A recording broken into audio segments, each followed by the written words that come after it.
O propósito da aula de hoje é a gente fazer um apanhado um pouco informal sobre a técnica da IOPT, sobre esse curso que vai acontecer, que vai começar na semana que vem, e sobre algumas questões que não, para quem não faz constelação, não costuma fazer constelação, nunca participou ou só participou bem pouquinho, eu quero falar um pouco sobre a ressonância. Eu já tinha comentado que eu queria dar essa aula fazia tempo, e aí uma querida me disse: ah, mas agora eu gostaria que tu cumprisse essa tua parte da tua promessa, então vamos fazer isso. Tu é consteladora, Gabriela? Não, tá. Uhum. Muito bem. Eu sempre trabalhar com a perspectiva da IOPT, tá? Muitas coisas a gente vai aproveitar para qualquer constelação, mas eu vou, assim, ocasionalmente eu vou focar na IOPT.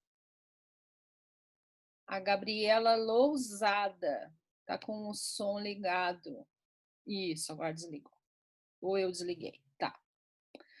Então, uma coisa que é muito importante quando a gente começa a fazer um trabalho, seja ele de constelação, ou seja ele em meditação, ou seja ele para a gente começar o dia, é a gente ter uma ideia de qual é o nosso objetivo. Isso é muito interessante. A gente saber qual que é o nosso propósito. Às vezes, a gente tem um propósito que ele é todo encadeado. Então, uma peça vai se encaixando na outra. E aquilo não precisa nem comentar, ele vai se desenvolvendo de uma forma muito harmônica. Mas existem muitas vezes em que cada dia a gente tem um propósito, né? Então, quando a gente está fazendo um curso, por exemplo, então a gente quer concluir bem aquela aula, depois a gente quer chegar bem na segunda aula e a gente quer chegar no final do curso compreendendo várias coisas que eram as coisas que nos levaram a fazer aquele curso.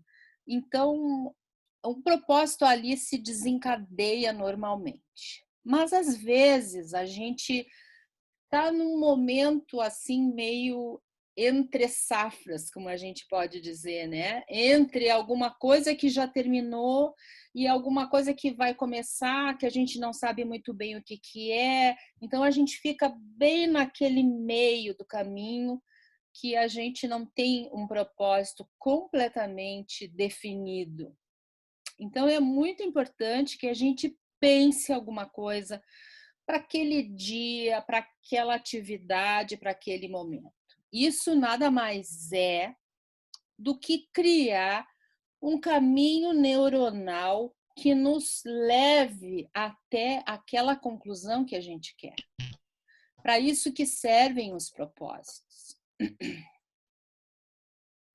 Então, se eu acordo de manhã e tenho um propósito de fazer X exercício para eu me sentir mais flexível, para eu me sentir melhor, e se eu consigo levar o meu dia de forma que aquele propósito sempre esteja comigo, eu consigo chegar no final do dia com aquele propósito resolvido. Isso é fácil. Por exemplo, se eu quero fazer naquele dia um bolo, então eu acordo, vou lá, vou no supermercado, reúno os ingredientes, elaboro, preparo, asso, pronto, tá resolvido. São coisas muito simples, mas às vezes a gente precisa de um propósito para situações mais de longo alcance. Qual que é o propósito da gente estar fazendo um curso sobre constelações, sobre terapia, sobre trauma? Essa já é uma pergunta que já requer um pouco mais de elaboração. Então é interessante que vocês pensem e vocês coloquem para vocês nesse momento qual é o propósito de vocês. É descobrir alguma coisa nova, é fazer uma nova caminhada, iniciar um novo caminho, ou é simplesmente verificar se aquela posição que vocês têm hoje é uma posição que ela fica firme, fica tranquila, que ela não é abalada por outras ideias, por outros paradigmas. Isso é muito importante, a gente se questionar. Mas isso que eu estou fazendo é o melhor que eu posso fazer comigo mesma? Não sei, é uma coisa que a gente pode se perguntar. E os paradigmas também. A gente trabalha com uma técnica, então trabalhamos com leis porque somos advogadas, trabalhamos com constelações porque somos terapeutas e de repente surge alguma outra coisa. E aí nós colocamos em xeque os nossos paradigmas. Será que eu quero fazer isso? Será que eu quero fazer isso ou aquilo? Será que eu quero conjugar as duas coisas? E isso é muito interessante, porque não necessariamente nós precisamos excluir uma coisa para que outra entre. Nós podemos fazer a conjugação. E é sobre isso que eu quero falar para vocês nesse momento. Conjugar. O que significa esse conjugar? Significa que nós vamos deixar um pouquinho de lado tudo aquilo que nós conhecemos, todos aqueles parâmetros que nós referenciamos, para a gente deixar entrar um novo com a sua lógica, e depois a gente pode reunir as duas coisas e observar como que elas se acomodam dentro da gente. Isso nada mais é do que crescer. Crescer é assim. A gente está num lugar, esse lugar é um lugar confortável, conhecido, daí a gente descobre que pode ter um outro lugar, e esse outro lugar parece muito entusiasmante, mas ele requer um rompimento com o segundo. A gente vai lá, descobre, e depois a gente começa a fazer a transição, porque nada se põe fora, né? A gente sempre vai construindo coisas. Às vezes a gente deixando algumas coisas para trás. A gente vai deixando algumas coisas para trás quando elas não nos servem mais. Quando o bebezinho larga o biquinho, a gente não exige que ele fique com aquele bico para sempre, né? Passou. Então aquela fase foi ótima e perfeita para aquele momento. Passamos para a próxima e naquela próxima ele tem outras necessidades, outras questões, aquelas questões ficaram para trás. Certo? Então, os propósitos, eles são muito importantes. A Priscila está com o som. Priscila. Vamos desligar. Isso. Isso. Então, quando a gente trabalha na constelação, que trabalha esse método da intenção, não acontece nada diferente. Nós estamos numa posição e nós temos um desejo de atingir um outro lugar. Este outro lugar, às vezes, é subir uma montanha enorme. Por óbvio, nós não vamos fazer isso numa tocada só. Mas se aquele é o nosso objetivo, ele fica o nosso propósito maior e nós vamos dando pequenos passos ou fazendo pequenas caminhadas e vamos nos aproximando daquele nosso propósito. Então, isso é a intenção. A intenção é algum objetivo, alguma coisa que nós queremos atingir. E para ele, Franz Ruppert, trabalhar com isso, ele ele desenvolveu essa técnica através de muitos estudos e através de muita prática. E o interessante que aconteceu com ele foi que ele começou em 94 a trabalhar com o ser humano e logo em seguida ele começou a trabalhar olhando as constelações do Bert. Então ele tem essa origem lá no Bert. Depois disso ele começou a estudar porque ele é psicólogo, doutor em psicologia, então ele começou a focar em outros temas. E aquilo, como eu já falei em algumas outras vezes, quando a gente começa a estudar alguma coisa, a gente não consegue mais não ver nada a respeito daquilo. Aquilo se torna parte da gente. É como quando a gente olha alguma coisa e a gente não deveria ter visto. Aquela imagem já está gravada no nosso inconsciente. Ela já está ali, já está disponível para nós. Então, nós vamos seguir com aquela imagem dentro de nós. Essa é, então, essa ideia de que o estudo que a gente faz, por isso que eu digo, não tenham um espaço dentro de vocês para vocês abrigarem o novo. Depois vocês façam as comprovações se aquilo serve para vocês ou não, porque em primeiro lugar é importante vocês entenderem alguns preceitos que vão balançar alguma coisa que vocês têm dentro de vocês. E aí depois com calma vocês vão ver, não, eu vou costurar isso aqui e assim sucessivamente. Quando ele começou a estudar o trauma e as relações de apego, ele começou a ver que havia muito trauma nos vínculos inseguros. Os vínculos inseguros são aqueles vínculos em que a criança espera da mãe alguma coisa e a mãe não dá, né? Então, a mãe precisa lavar a louça, precisa arrumar a cama e o bebê fica no bercinho e quer, porque quer a mãe, mas ela não consegue e talvez em algum momento aquilo se transforme numa situação muito difícil para aquela criança, então ela tem uma dificuldade muito grande. Pode ficar um estresse, né? Porque estresse é uma dificuldade que não rompe nenhuma possibilidade. A gente entra em estresse, que é uma forma da gente enfrentar situações difíceis. O estresse é muito bom.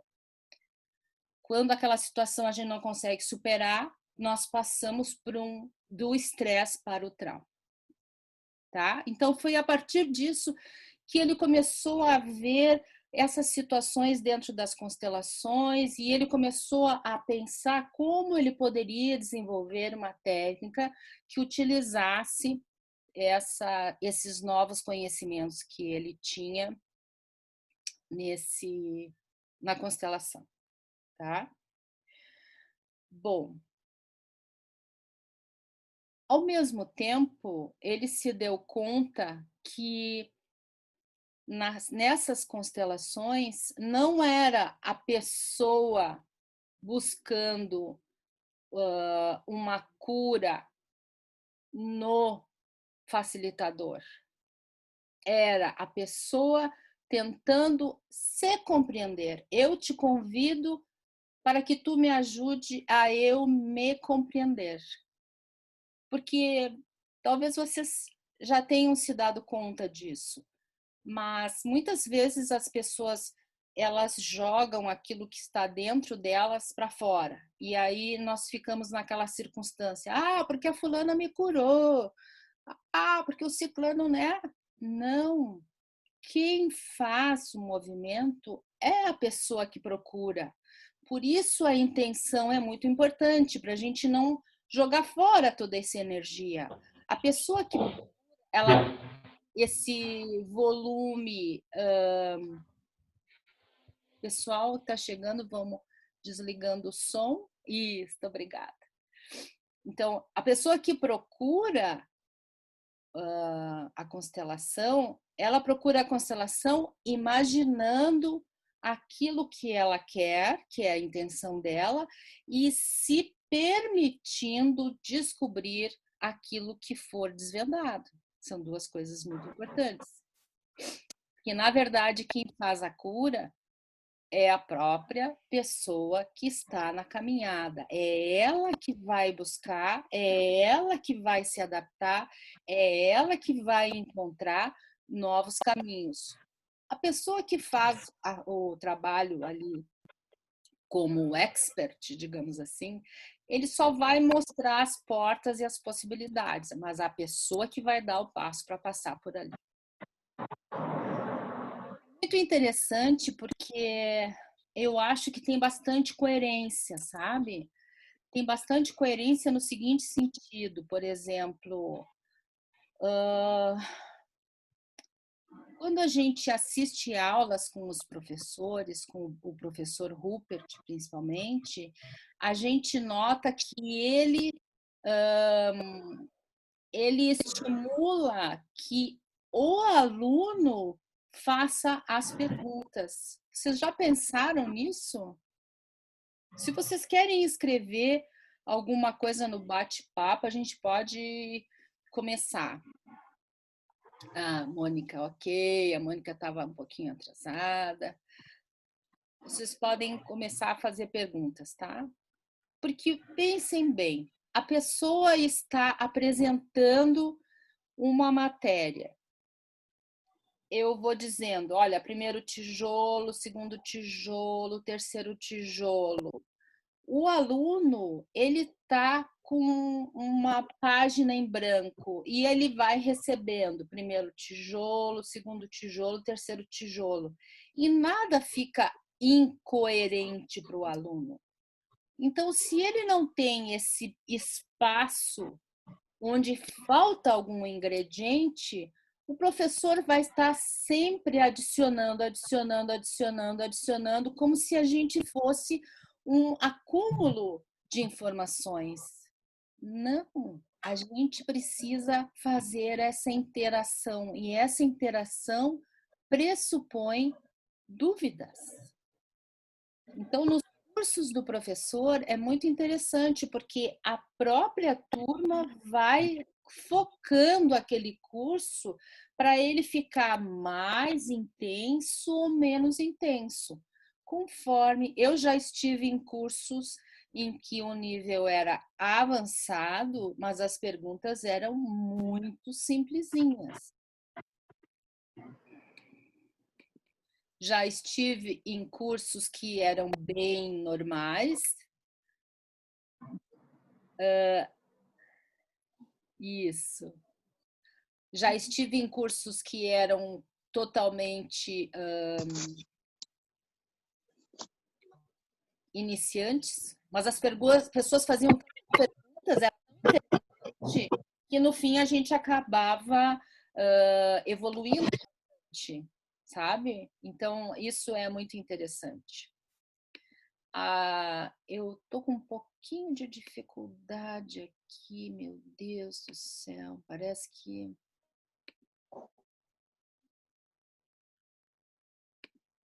agora eu consegui. Tá. Bom, nas constelações normais, nós olhamos para o sistema, né? Então, eu estou aqui e eu vejo qual a relação desse meu problema que pode advir dessa minha relação com o mundo familiar, com o meu contexto. Trabalhar sistemicamente significa trabalhar contexto, amplitude de olhar. Quando eu olho para a IOPT, eu fecho, eu saio do contexto e entro para dentro de mim. O que isso representa? É Zoom. É Zoom. O que isso representa para mim? O que isso me afeta? O que eu não consigo ver nas coisas com as quais eu me relaciono que causam esse tipo de dificuldade? Então, eu não vou procurar no meu ancestral de segundo, terceiro e quarto grau, qual que é o elemento que ele me trouxe. Não, eu vou procurar por que isso continua me afetando, por que eu não consigo me posicionar diferentemente daquilo que aconteceu com esse meu ancestral.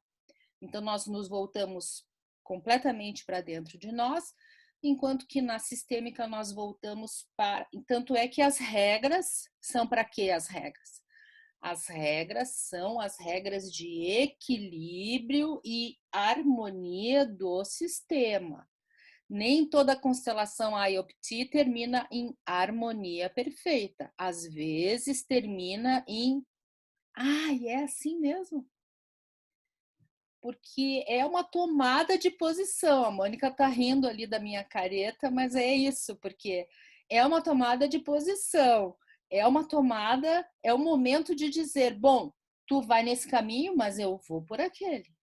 Nossos caminhos não estão se cruzando nesse momento. Tá? Vamos ver se tem alguma perguntinha. Fechar o microfone, agora já está todo mundo fechado. Eu não sei, Flávia, se seria necessário olhar para si mesmo para depois olhar para o sistema. Eu vejo que seria muito interessante que as pessoas oportunizassem essa observação pessoal, porque eu fico pensando uma coisa mais ou menos assim. A Bianca já ouviu essa história. Imaginem que a gente está num hospital. Hoje em dia é fácil a gente falar que a gente está num hospital, todo mundo já imagina. Imaginem que lá no hospital a gente tem uma faxineira, um administrador, um médico, uma enfermeira, uma técnica de enfermagem. Está todo mundo ali trabalhando. Agora, vocês imaginem se cada uma dessas pessoas quisessem fazer coisas diferentes do que elas estão fazendo ali. Então, a enfermeira começa a trabalhar como médico, a faxineira tinha vontade de ser esteticista, quer pintar a unha da cliente, o administrador está com vontade de ser um industriário, ele começa a criar algum produto para ser vendido no hospital. O que acontece? Não dá certo. Por quê? Porque cada pessoa dentro daquele sistema não está com o seu eu saudável ativo. E aí a gente tem um problema. Então, mesmo sistemicamente ou individualmente, o eu pessoal é muito importante. O eu saudável é importantíssimo, tá? Então, eu só vou fazer uma exibição para as pessoas que são do curso, que vai começar segunda-feira, que a gente vai falar sobre esses temas básicos de IOPT, que são 5 temas, tá? A psique, a psique, a psicotrauma, identidade, amor e sexualidade. 5 temas básicos. Sobre essa plataforma se constroem os outros prédios dos outros temas do professor. O problema da gente indicar um livro que até as colegas me disseram, indica os livros que a gente vai ter que ler. Eu vou ter que indicar todos, porque os livros, eles são atualizados. O professor, ele não parou durante todos esses anos e cada livro que ele lança tem novidades na técnica e ele vai nos anunciando, inclusive por e-mail, quais são as novidades. Então, de quando eu comecei, em 2017, nós tínhamos o número de ingredientes na constelação era de número livre. Depois isso passou para 7, depois passou para 5 e depois agora passou para 3. Ele vai aperfeiçoando. Então, a gente tem que tomar muito cuidado nas leituras, que a gente tem que pegar o que é bem importante. Eu vou compartilhar a minha tela aqui, que eu acho que está tudo certo. Vou mostrar para vocês, tá? Ué. Ah, já sei. Tem que acrescentar aqui. Eu só quero dizer para vocês que aqui não tenho nada que ver com a Amazon, tá? Então, Simbiose e Autonomia nos Relacionamentos, tá? 2012, é um livro muito importante que traz os relacionamentos e a questão da gente ter uma expectativa excessiva no relacionamento que faz com que a gente tenha essa possibilidade de transferir a nossa vontade como se fosse a vontade do outro. O outro espera de mim que eu faça o almoço e aí eu fico louca para fazer o almoço, mas não é porque eu estou com vontade, mas eu quero agradar a outra pessoa. Especialmente nessas aulas que eu vou dar agora, segunda-feira e quinta-feira, eu estou usando esse livro aqui, ó, Trauma, Medo e Amor, que fala muito bem a teoria da psique, desenvolve bastante esse tema, e depois faz a descrição de várias constelações que está um pouquinho defasado nesse aspecto. Mas eu recomendo todos. Quem Sou Eu numa Sociedade Traumatizada é um livro que não trata muito de questões individuais. Ele trata da questão mais relacionada com a sociedade. Então, as pessoas traumatizadas e a sociedade. O trauma precoce, que é um tema que ele está desenvolvendo muito. Agora ele está com bastante atenção no trauma precoce, que são os traumas ocasionados nas gestações e nas dificuldades de parto, etc. Esse que eu estou traduzindo, que já está na editora, se Deus quiser, daqui uns 2 meses deve estar na mão de todo mundo. É um livro maravilhoso. Depois que eu peguei ele, não consegui mais soltar, largar. Fala sobre toda a técnica, refaz todo o caminho da técnica, fala sobre a constelação, enfim, é um livro fantástico. E eu acho que são esses. E o próximo livro dele, que não está aqui, eu acho. Eu acho que é esse aqui, ó. Esse aqui. Preto, azul, vermelho e verde. Que é o Trauma, Luxúria e Amor. Que é o último livro dele, que ainda ele não traduziu. Certo? Perguntinhas? O som está muito baixo. Está muito baixo. O que acontece? Oi?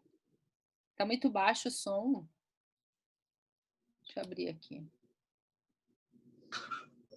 Perfeito. Ó, tem gente que está com o som ligado, eu preciso que desligue o som. Se ela não procurar, Ok.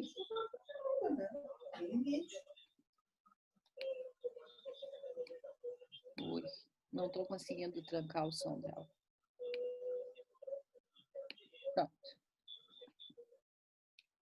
Pronto, tudo desativado.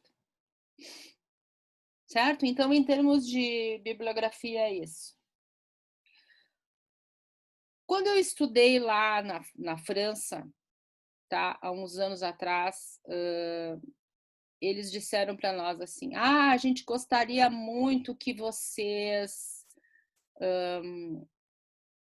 trouxessem pessoas jovens para cá. Primeiro nos chamaram de velhas, né?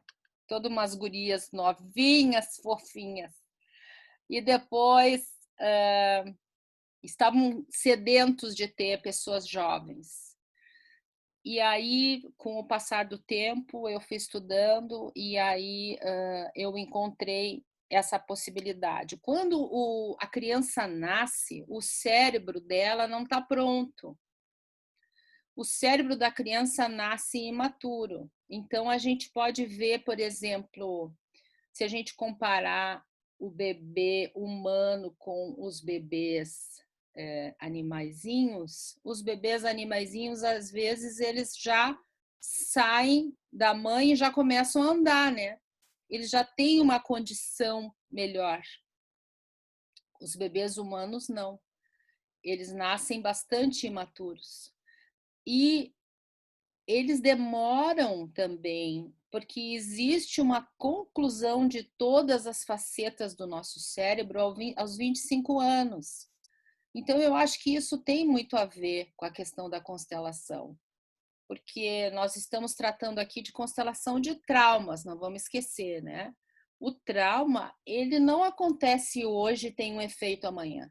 Às vezes demora 6 meses, 1 ano, às vezes demora vários anos para que aquele trauma venha a criar aquela dificuldade que a pessoa tem como consequência daquele trauma. Não é uma coisa instantânea. Então, a maturidade faz com que essa pessoa também veja essas questões. Me parece que tudo isso vai sendo construindo junto. Então, somente aos 25 anos, o ser humano está com o seu cérebro totalmente maduro. E nasce de uma forma bem menos.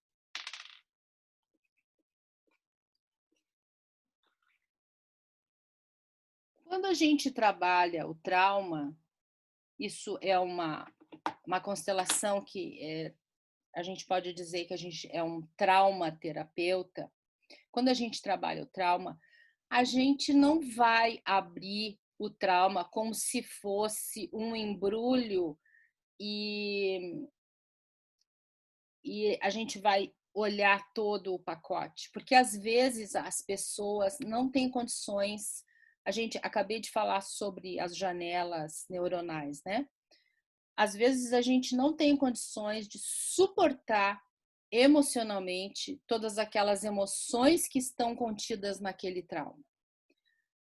Como que funciona? Funciona assim: a cada intenção eu trabalho aquilo que o meu inconsciente permite que eu possa olhar. E isso é uma válvula de segurança. Isso dá para nós a certeza e a convicção de que não vamos ultrapassar aquela possibilidade daquela pessoa. Então, é muito importante. Então, é muito importante que. Eu tô lendo um pouquinho aqui. Então, é muito importante que a gente não ultrapasse limites. É muito importante que a gente permita que a pessoa que está, aquele que dá a intenção, né, o demandante, ele atinja a maturidade daquela questão que ele está pretendendo de uma forma pessoal. A gente não pode exigir que ele vá mais adiante, porque isso pode gerar problemas. Primeiro, se ele tiver um sistema de segurança bem ativado, o inconsciente dele vai bloquear. Fechou?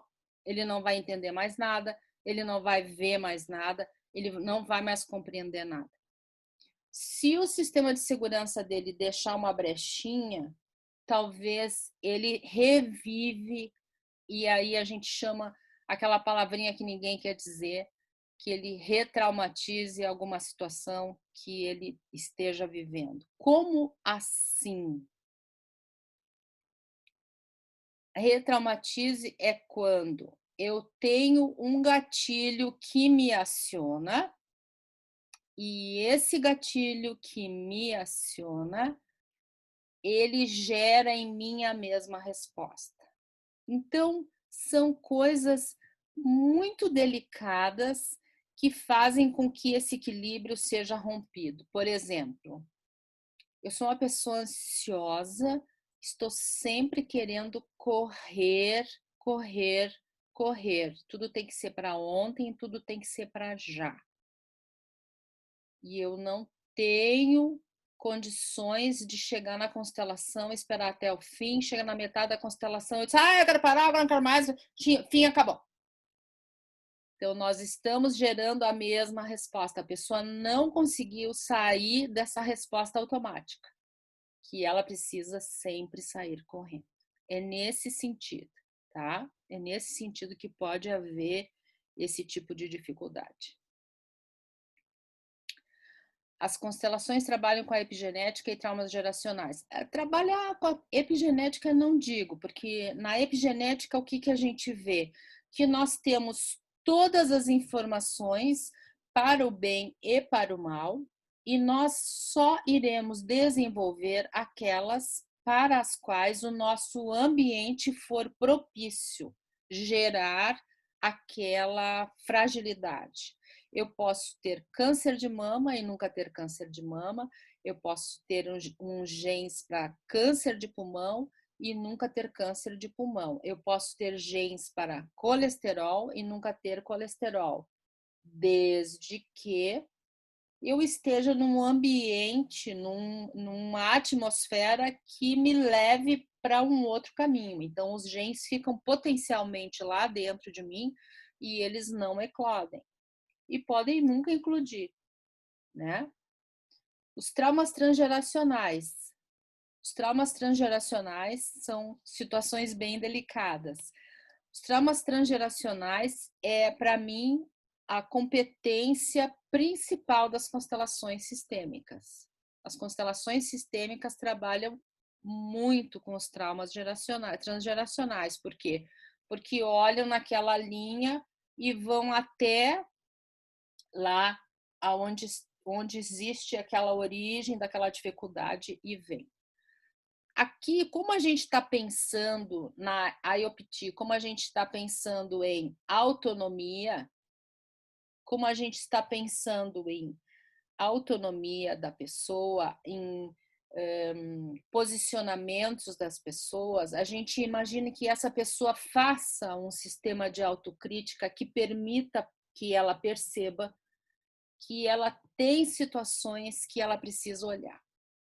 E essas situações que ela precisa olhar vão gerar nela essa necessidade de olhar com outros olhos. E não com esses olhos de que, isso é uma questão da linha. Não, os olhos a questão é da linha, mas eu não quero ser assim.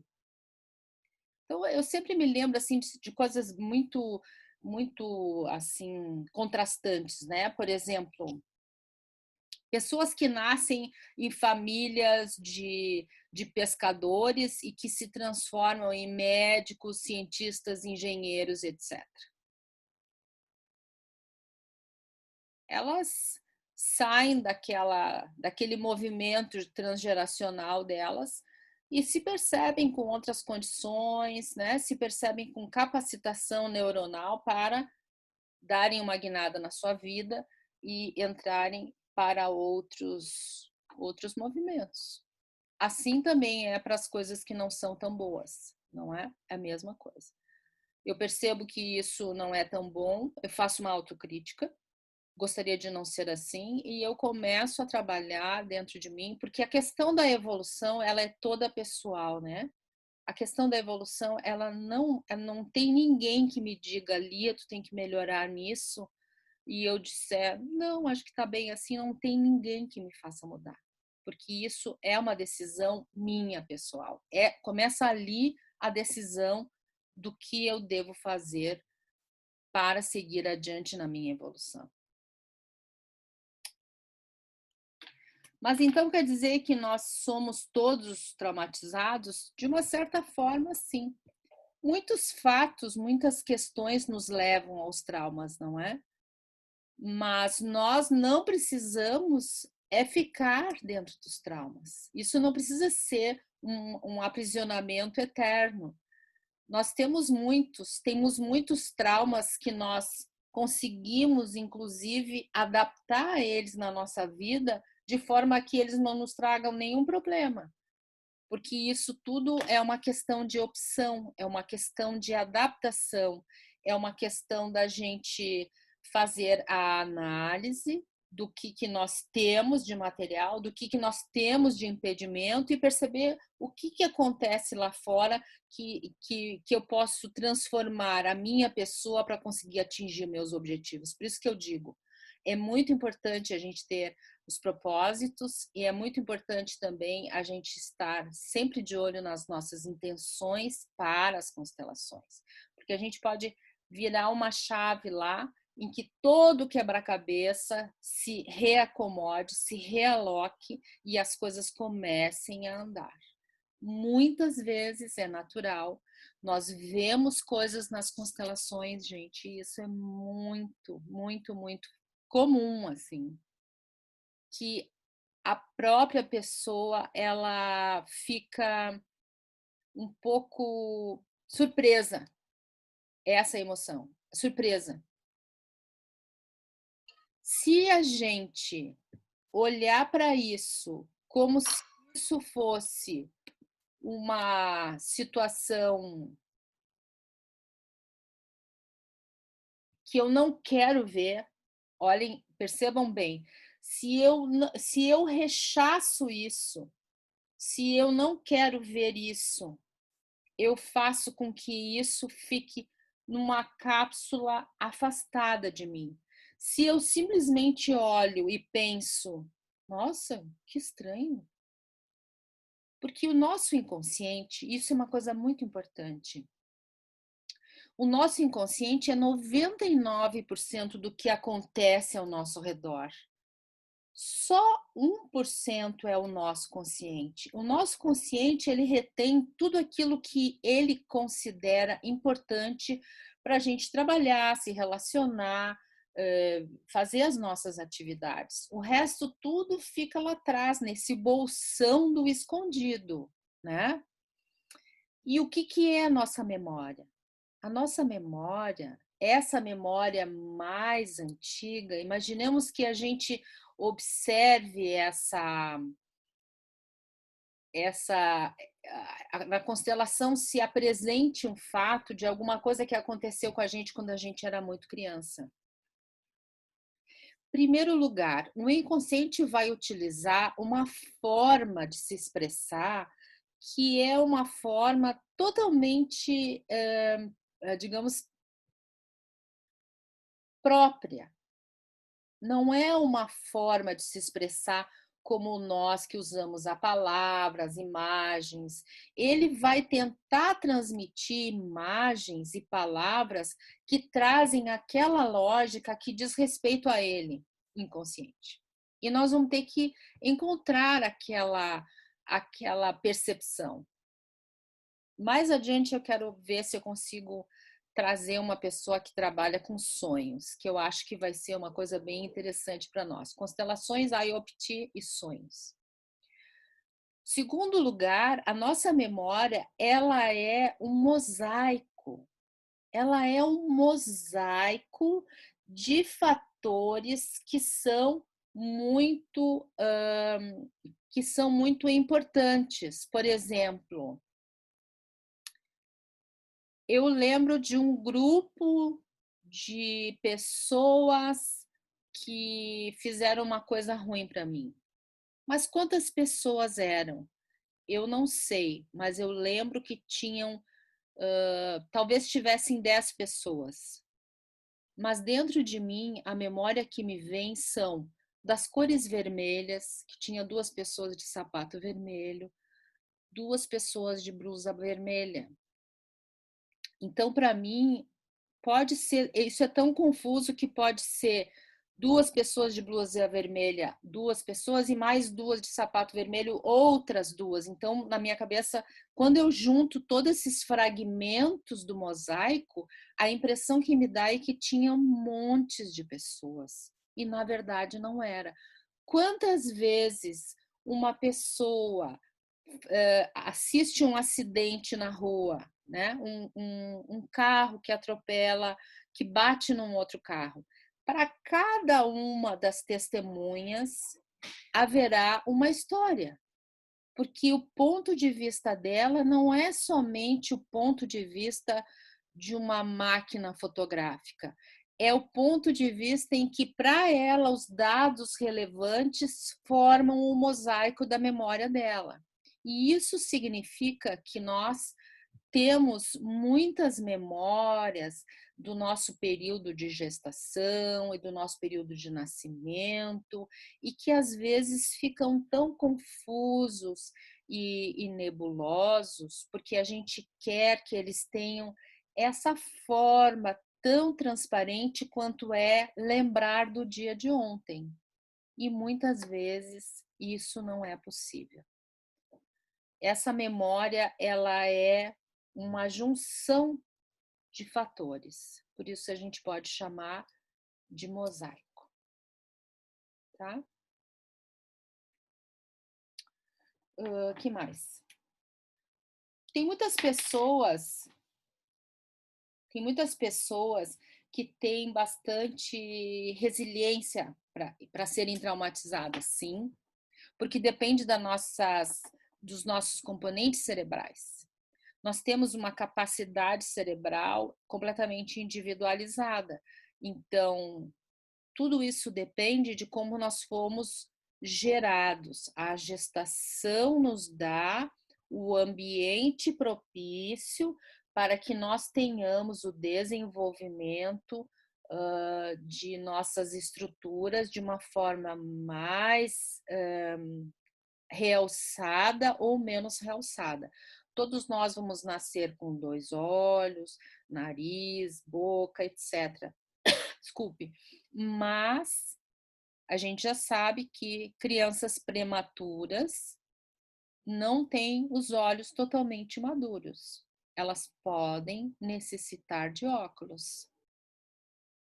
Assim como essa parte precisa completar o seu desenvolvimento para ser completamente maduro para nascer, outras partes, conforme aquilo que passa no ambiente dela, o ambiente da criança em gestação é a mãe, haverá influência dessa mãe nessa criança. Por exemplo, se é uma mãe que passa por situações de bastante necessidade, ela vai estar produzindo muitos hormônios, como cortisol, adrenalina, porque vai estar sempre ansiosa, porque não sabe se vai ter o que comer, e isso faz com que a criança também esteja nessa situação de estresse, e esse estresse vai fazer com que essa criança não tenha condições de desenvolver de uma forma ampla e tranquila todas as suas componentes cerebrais.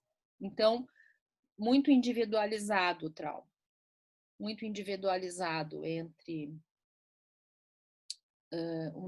entre toda a gestação e o nascimento. Podem haver componentes mais desenvolvidos ou mais afetados.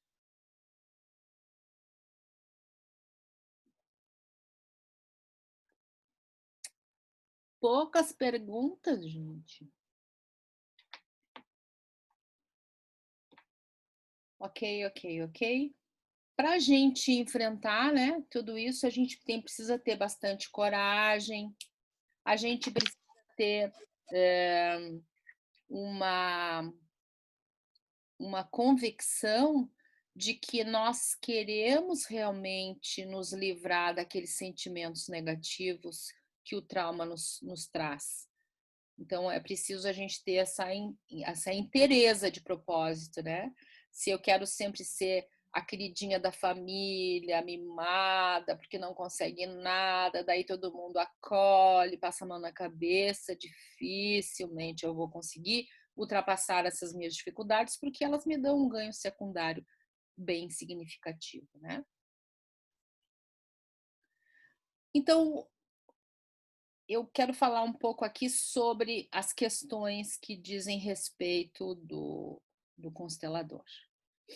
Não na forma mais elaborada, que eu sei que tem cursos especializados sobre a ordem da ajuda, que são as questões mais elaboradas que o Bert manualizou, né, de alguma forma. Mas eu quero falar mais sobre a parte prática.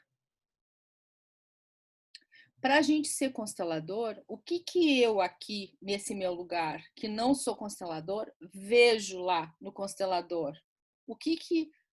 Como que acontece isso lá com ele? Então, uma das coisas mais importantes é esse sentido de presença, é estar presente. O estar presente significa prestar atenção integralmente àquilo que está acontecendo.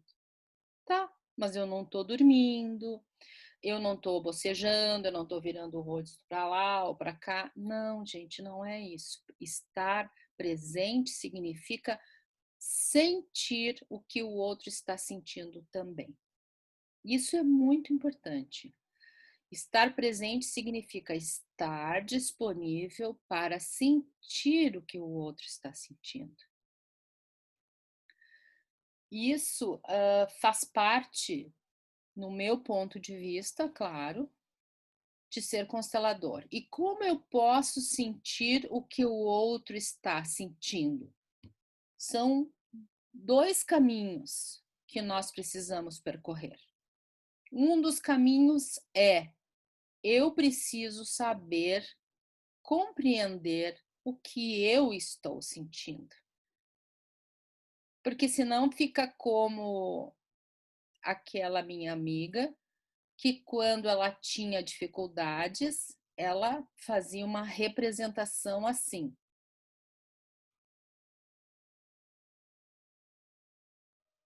E aí a gente se questionava, mas tu tá bem, tu tá sorridente, até que ela conseguiu entender que quando ela sorria, ela estava tentando disfarçar o medo que ela estava sentindo. Isso é muito importante, porque isso é a decodificação do que o nosso corpo expressa com aquela emoção, tá? Então é sobre isso que a gente vai falar um pouquinho mais agora.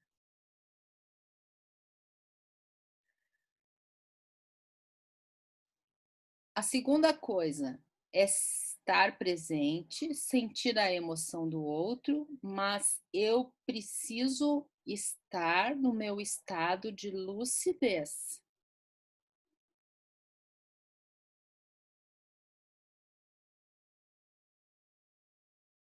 Estado de lucidez, porque se eu entrar na emoção do outro e eu me atrapalhar com essa emoção, eu terei uma dificuldade para conseguir enxergar o que está acontecendo ali. Isso é mais ou menos o que a gente tem falado muito sobre os consteladores. Eu não estou falando de algum constelador, eu estou falando de um conceito, tá? E desse conceito eu falo aquilo que eu imagino que seja o ideal, tá? Então, eu imagino que o constelador precise ter um autoconhecimento ampliado, além de saber o que ele está sentindo, ele também precisa saber o que é seu e o que é dessa outra pessoa. Isso é fundamental. E como que a gente faz isso? Através do autoconhecimento. Por isso que eu advogo diuturnamente. Constelador precisa terapia ocasional, constelações, experiência somática, qualquer coisa que traga para ele consciência de qual que é o movimento dele em cada uma das situações, para que ele saiba, essa pessoa me trouxe esse problema que é igual ao meu, o que é meu e o que é dela.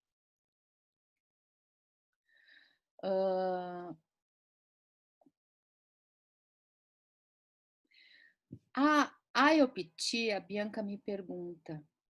Obrigada, Eliana. A IOPT é uma terapia e é uma teoria também. Ela é uma teoria que ela precisa do embasamento da prática para se autoalimentar. Por isso é que ele Eu achei muito interessante isso. Eu levei o trabalho dele para a editora e, e, a, e Caxias me disse o seguinte: olha, o trabalho dele é muito bom porque ele tem uma metodologia para investigar a prática e dessa prática ele cria a teoria. Então, eu penso que esse seja um método completo, teoria e prática, que apoia a teoria, que faz nova experiência com a prática, e é por isso que nós temos uma teoria que não é estática, é uma teoria que ela segue evoluindo, ela segue evoluindo. E ele traz alguns detalhes que são bem importantes sobre isso, na evolução, porque ele vai fazendo testes em cima dos trabalhos, não testes com a pessoa, mas testes com a técnica, o quanto que a técnica resiste e a gente pode desenvolver, aperfeiçoar, né, as situações a partir daquilo que ele vai trazendo. Os representantes, sim, nós estamos falando de constelador, estamos falando sobre ressoantes, que são os representantes. Estamos falando sobre a pessoa que demanda a constelação, tá?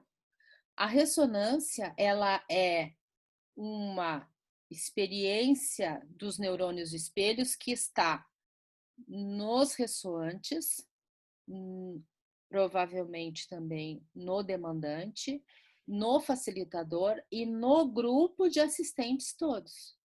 Em todas as pessoas pode estar essa experiência, porque todos nós somos afetados, porque nós temos essas experiências que são todas de humanos, né?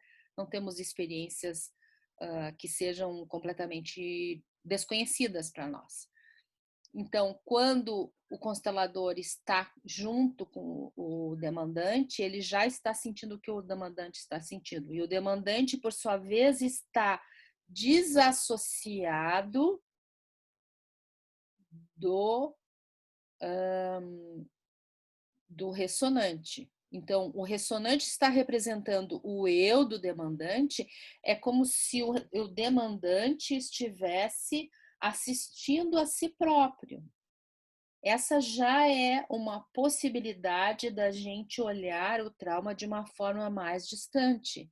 Não é uma coisa que está acontecendo comigo agora. Eu vou olhar, vou compreender e vou sentir aquela onda de emoções, aquela onda de sensações que eu tenho quando eu vejo aquilo. E isso vai me dar uma facilidade para que eu consiga compreender o que está acontecendo ali. Tá? Eu penso que o constelador precisa sentir tudo o que o demandante está sentindo e fazer o contraponto com cada um dos representantes, que no caso se chama as ressoantes, da teoria da IOPT, para testar o que os outros também. Então, ele vai estar dentro de toda essa teia. E aí, dentro de toda essa teia, ele também estará olhando com seus próprios óculos, dos seus traumas, da sua história, da sua vida, para tudo aquilo que acontece ali. Não tem como sair, né? É um ser humano que está dentro de todo esse conjunto de situações. Então, ele também vai olhar tudo isso dentro, a partir das suas vivências.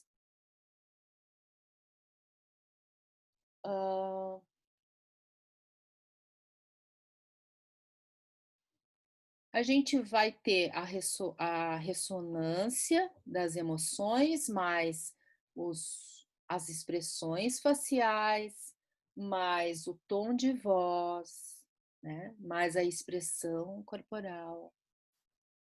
E agora nós temos essa dificuldade ou essa facilidade de estar online. O que vocês têm achado dos trabalhos online? Essa é uma pergunta que eu faço para vocês enquanto eu tomo mais água, estou morrendo de sede.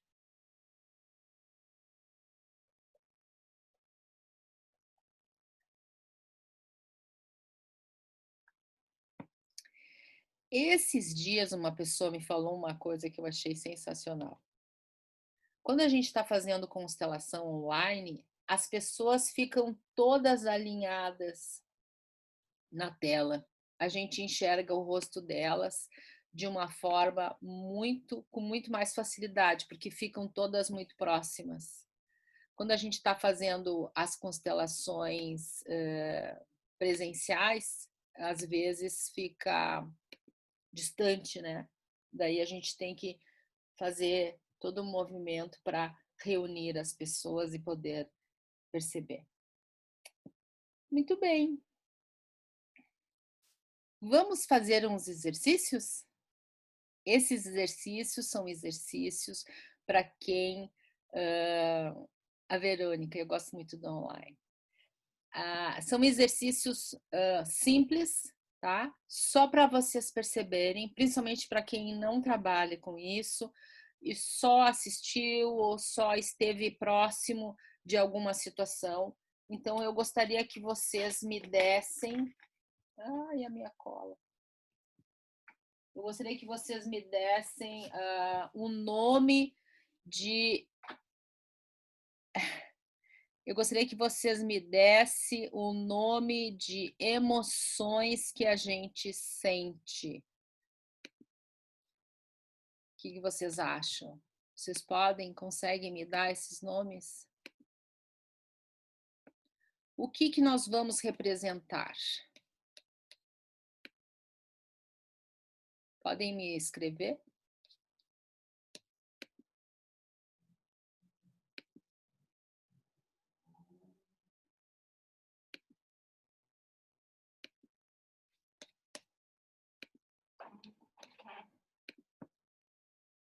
Alegria, medo, tristeza... Opa, acordei! Alegria, medo, tristeza, amor, confusão, entusiasmo, raiva, euforia, angústia. Desconexão não é uma emoção, desconexão é uma reação. Muito boa a tua pergunta, Verônica. Vamos falar um pouquinho sobre a desconexão. Raiva, impotência. Impotência é quando amplia, né? Impotência é enorme. Irritação, dúvida. Maravilhoso, maravilhoso. Então, gente, nós vamos fazer esse movimento. Só vou responder essa pergunta que eu acho muito importante. A dissociação. O que é a desconexão, a dissociação, a desfragmentação?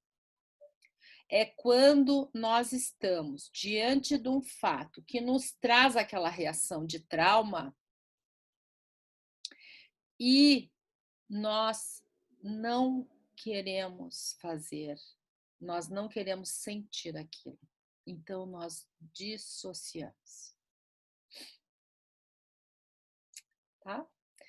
Quando a gente desfragmenta, é quando aquela ruptura não dura só um tempo, enquanto o estímulo estiver presente. É quando a ruptura fica mais permanente. Qual é o caso de fragmentação psíquica que a gente tem como como é que se chama isso?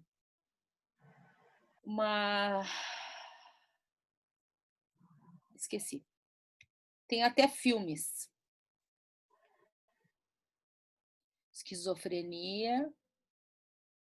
Mas a gente tem uma coisa bem legal que descreve perfeitamente.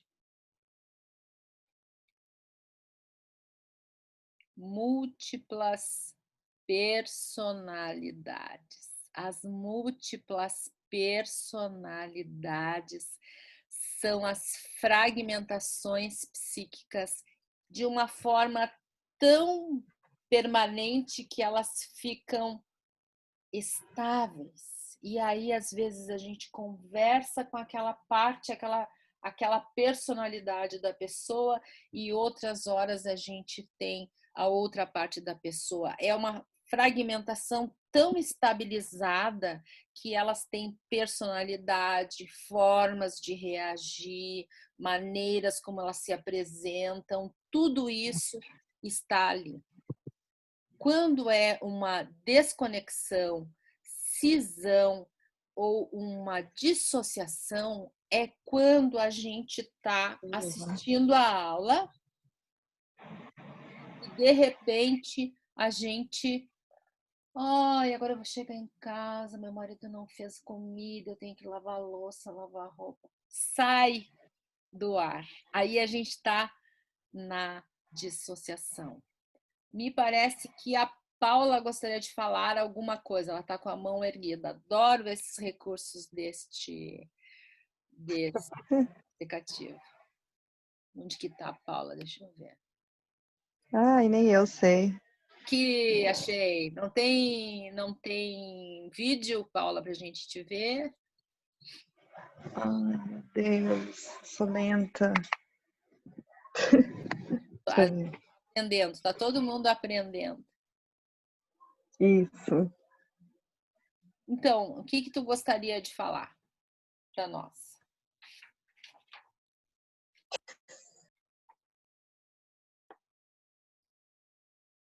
Fechou. Excitação, vergonha, muito bem, Rosa, tá firme ali. Em Portugal deve ser bem tarde já. Excitação, vergonha. Exatamente. As dissociações são as estratégias de sobrevivência. Por quê? Porque às vezes a coisa é tão dolorida, é tão difícil, que se eu não usasse essa estratégia, eu não resistiria. E alguma coisa morreria. Alguma coisa não sobreviveria.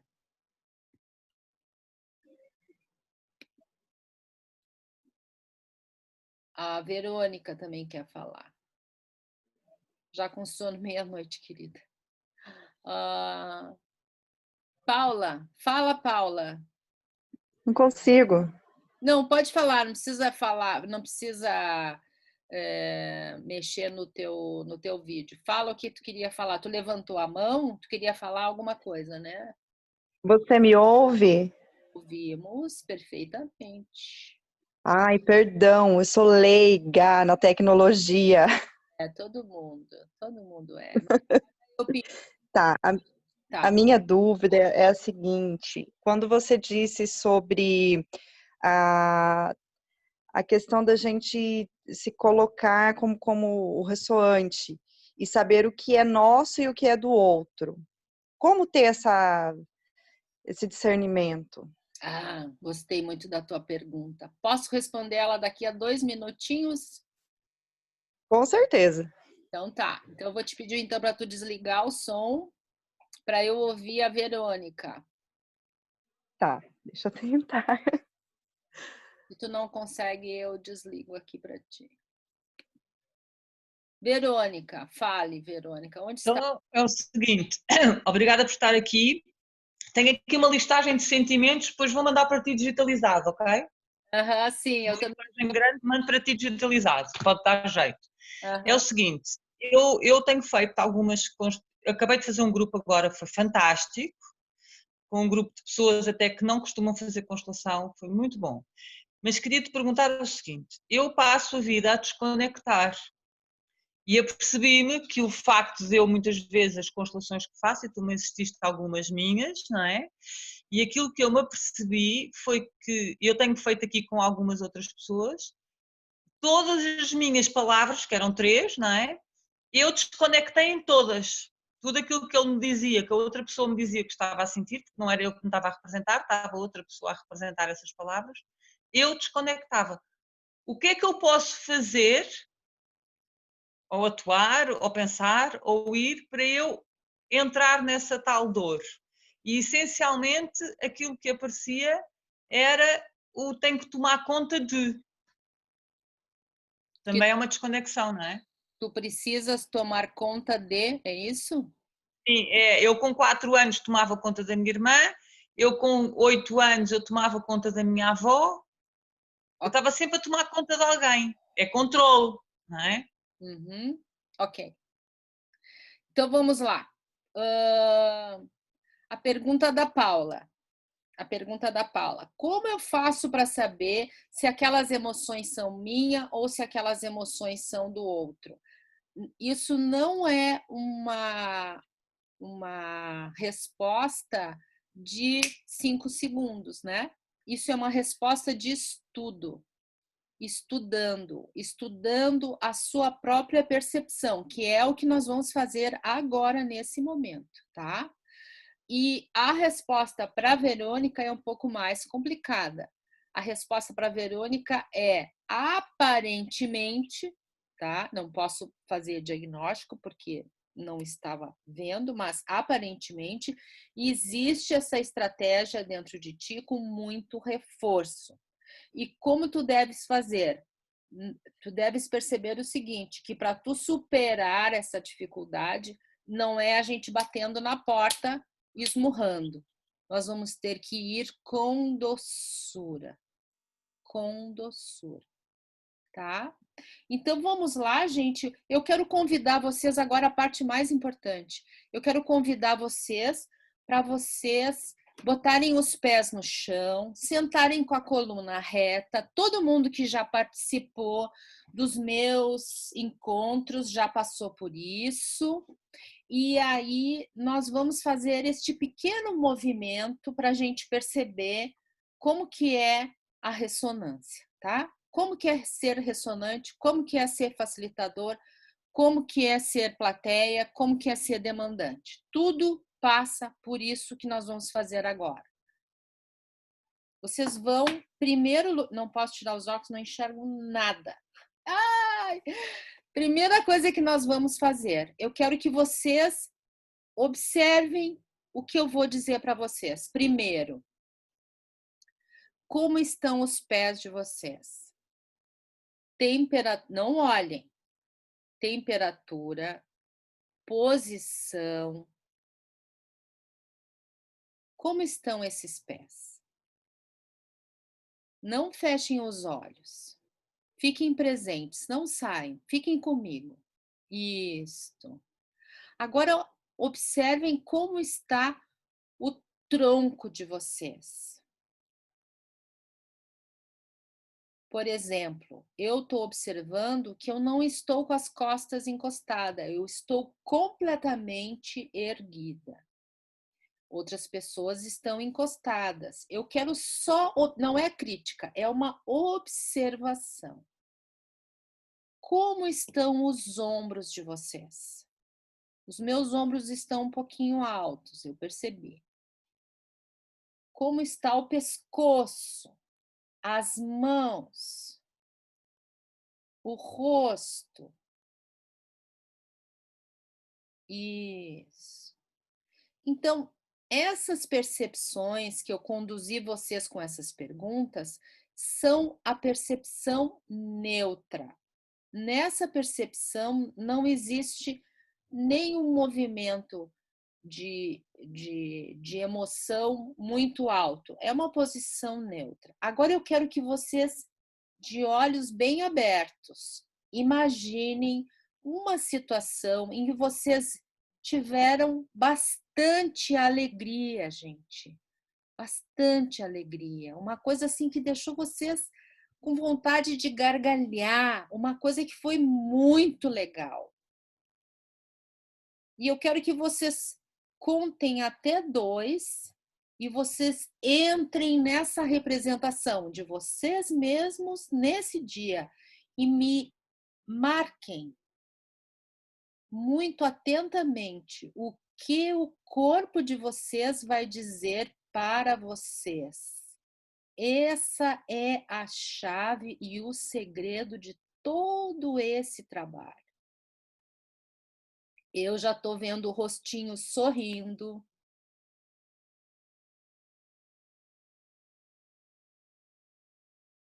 Eu já estou vendo rostinhos se segurando para não sorrir. Eu já estou vendo gente gargalhando.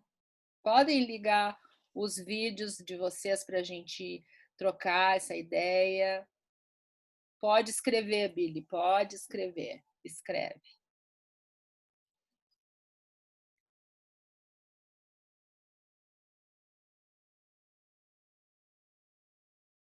Certo. A Gabriela escreveu: eu tenho muita dificuldade de acessar minhas memórias de alegria. Isso não é um privilégio só teu, Gabriela. Muitas pessoas têm dificuldade com alguma memória. Às vezes é de alegria, às vezes é de tristeza, às vezes é de amor, tá? Ó, a Mônica já está dando um pouquinho, um passo além. Alegre, mas um peso do lado esquerdo. Quer dizer que não é uma alegria total, é uma alegria que ela é parcial. Tem um lado que está pesado. Sinto leveza, gingado e um certo calor gostoso pelo corpo. Maravilha, maravilha. Muito bem. Agora eu vou pedir para vocês no 2 voltarem para o aqui e agora, tá? Então, 1, 2. Pronto. Já está todo mundo sério de novo. Já está todo mundo normal. Não tá, Carolina? São essas as mudanças que fazem a gente entender todo esse trabalho. São esses pequenos detalhes. E aí, assim, ó, a Mônica, alegre, mas um peso do lado esquerdo. Essa alegria da Mônica é total ou é uma alegria parcial? É uma alegria parcial. Tem alguma coisa que não permitiu que ela estivesse totalmente na alegria. E é disso que a gente está trabalhando. Lidiane, conseguiu fazer direitinho? Isso, muito bem. Agora, a alegria veio comigo por aqui, pro aqui e agora. Ótimo, porque todos nós temos essas opções, né? A gente tem a opção de ficar sempre bem. A minha amiga Ana tá super gripada, querida. Que saudade de ti, carinha querida. Vamos agora para um teste mais difícil? Então vamos lá. Escolha uma emoção que não seja tão bonita. Escolham, por exemplo, ficar alguma coisa que não seja tão boa. Só um detalhe, tá? Todo mundo pode escolher a emoção que quiser, só tem um detalhe. Eu quero que vocês sintam essa emoção até o nível. Ó, deixa eu pegar aqui a minha. Ó, gente. Tá?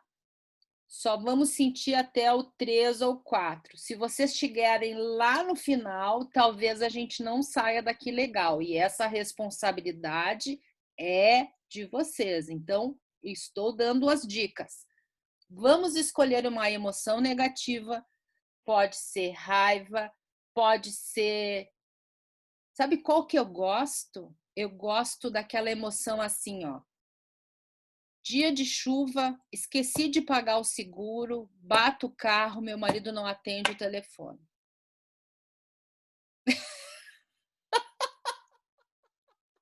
Até me dá vontade de rir, porque a história é horrível.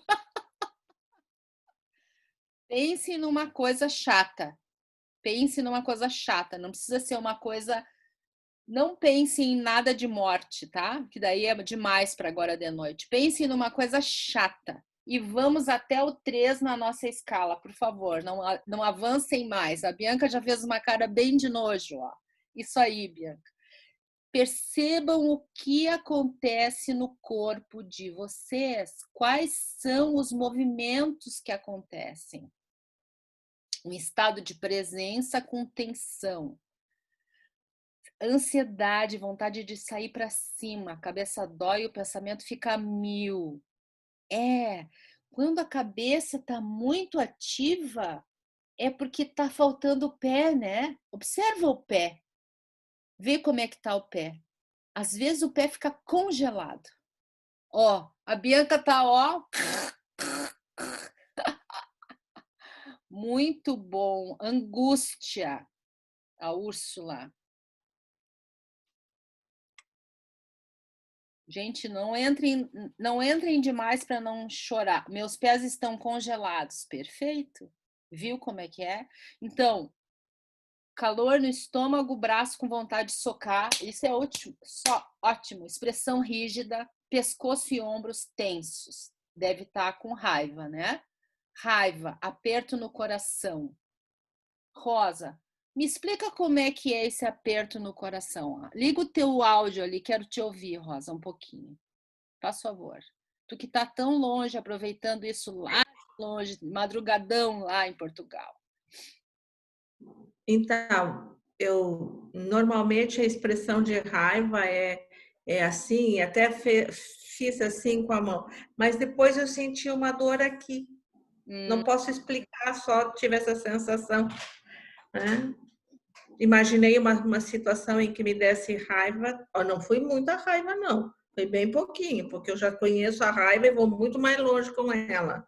Certo. Percebe? Já tem. É no meio que tu falou? É no meio que... Assim, não é no coração, na verdade é no timo, é aqui no peito. Tá. No meio do peito, no meio do peito. Isso. Mais no timo, mais aqui nessa região. Uhum. Ok? Ok. Obrigada, Rosa. Nada. Estou me livrando do peso do lado esquerdo. Ou se, olha só, Mônica. Estou me livrando do peso do lado esquerdo. Então a Mônica estava sentindo alegria misturada com esse outro sentimento negativo. Vocês percebem, gente? Eu não sei se é muito assim simplório da minha parte, mas eu acho esse exercício riquíssimo, principalmente quando ele é feito assim coletivamente, porque nós conseguimos perceber como... Consegue me ouvir? Tá. Nós conseguimos perceber como são variadas as sensações que nós temos no corpo. Quantas coisas para me dizer que é uma... Ó, a Rosa me disse que ela começou sentindo uma raiva e depois uma coisa no meio. Isso é uma raiva para ela moderada. A Mônica começou na alegria com uma dor do lado, mas quando ela veio para essa emoção negativa, que ela não me explicou ainda qual é, a dor do lado passou. Então ela junta muitas emoções antagônicas. A Paula fez um rostinho muito infeliz durante a representação dela. A Bianca estava assim, enjoada até, né? Tudo isso mostra o quê? Que para cada uma das emoções, aqui a gente tem uma meia dúzia, nós temos várias representações. E nós temos que ir estudando isso conforme a gente vai trabalhando, gente. Principalmente as conexões pés, cabeça. Eu, quando me sinto bem, eu sinto sangue fluindo. Eu sinto sangue fluindo. Quando a gente está com dor de cabeça, a gente está com vontade de sair dali. E isso é muito importante para a gente não pegar coisa que não é nossa,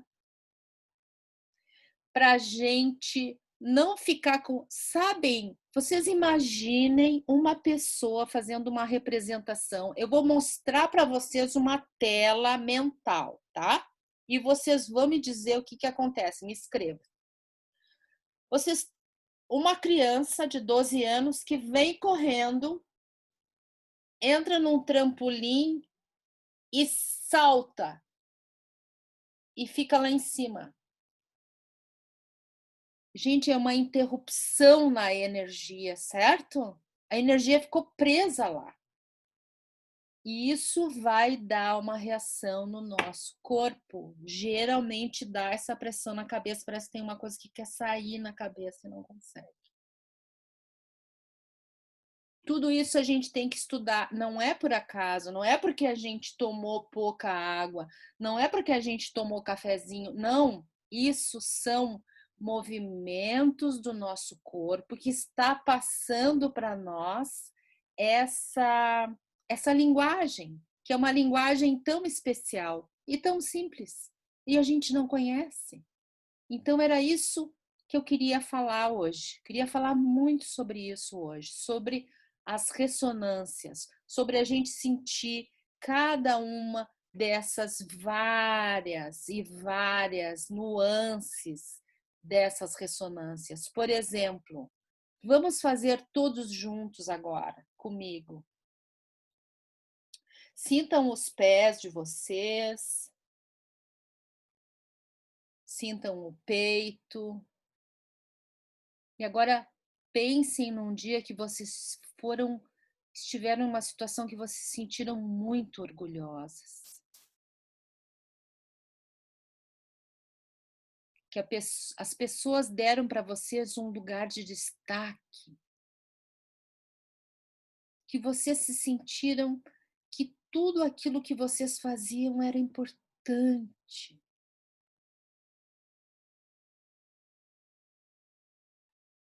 O corpo irá reagir imediatamente.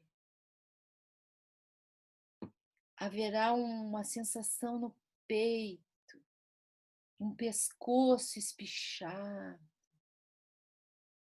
uma sensação de autoestima.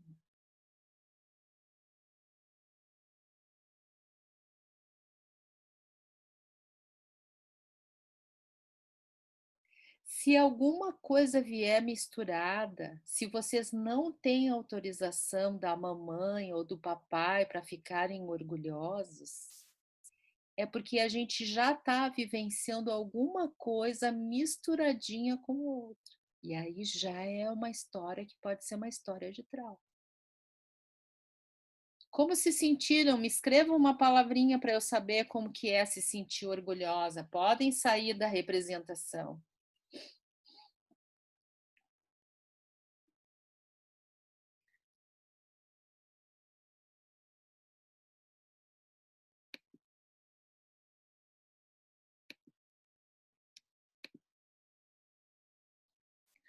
Não merecimento. Uhum.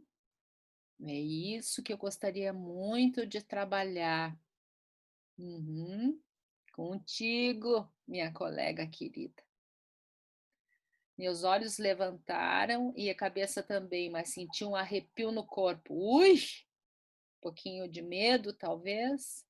Vontade de sair pulando. Angústia veio misturada com angústia veio misturada com orgulho. Já tem uma certa percepção, né? Angústia com orgulho. Por que será que essa angústia colou nesse orgulho, né? Não merecimento, altiva, ligeiro sorriso. Muito bem, Verônica. Estranheza. Difícil de sentir, não é certo sentir isso, é certo, Flávia, mas nesse momento para ti ainda não é possível. A gente tem que investigar isso. Leve, alta, um afago no peito, calor gostoso no corpo, mas emocionada, com os olhos lacrimejando. Envergonhada. Gente, isso é tão maravilhoso. Ela se sentiu o orgulho trouxe vergonha. Demorei para encontrar um momento. Tive dificuldade para conectar, não vinha nada, até que veio as sensações e me senti empoderada. Assim que lembrei do dia da minha coluna ficou ereta, fiquei muito feliz e sensação de caminho certo. Isso, Maria Emília. Orgulhosa, sorriso no cantinho da boca. Tranquila. A Rosa Maria ficou tranquila. A bochecha tremeu. Nossa, essa é novidade, não conheço essa. Se sentiu forte. Posição corporal ereta. Me senti altiva, feliz, mas com um aperto no peito. Vocês percebem, gente? Isso tudo está dentro da gente emaranhado. É sobre isso que a gente está falando, que a gente precisa identificar todos esses fios para a gente conseguir ser um bom constelador, ser um bom ressonante, mas principalmente para a gente conseguir se trabalhar. Porque tudo misturado, a gente não sabe se a gente está com orgulho, se a gente está com vergonha, fica tudo muito estranho, né? A gente não sabe nem qual posição tomar. Então, e quando a gente se sente sem autorização para ter o orgulho? Então, a gente faz, mas não pode celebrar. A gente tem que ficar quieto, a gente tem que olhar para isso. A gente tem que tirar, separar, desmisturar para tudo isso ficar bem.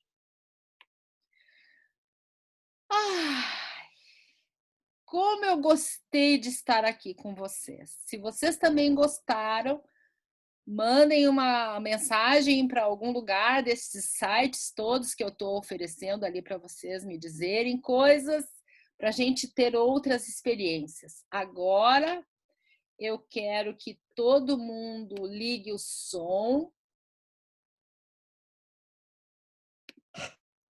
para a gente desejar um feliz fim de semana e uma boa noite para todo mundo. Boa noite, obrigada. Boa noite, Lia, foi ótimo. Boa noite. Beijo. Gratidão, beijo. Tchau, boa noite, obrigada. Gratidão, boa noite. Boa noite. Não esqueça, para representar Obrigada. as que dormem, para vocês dormirem super.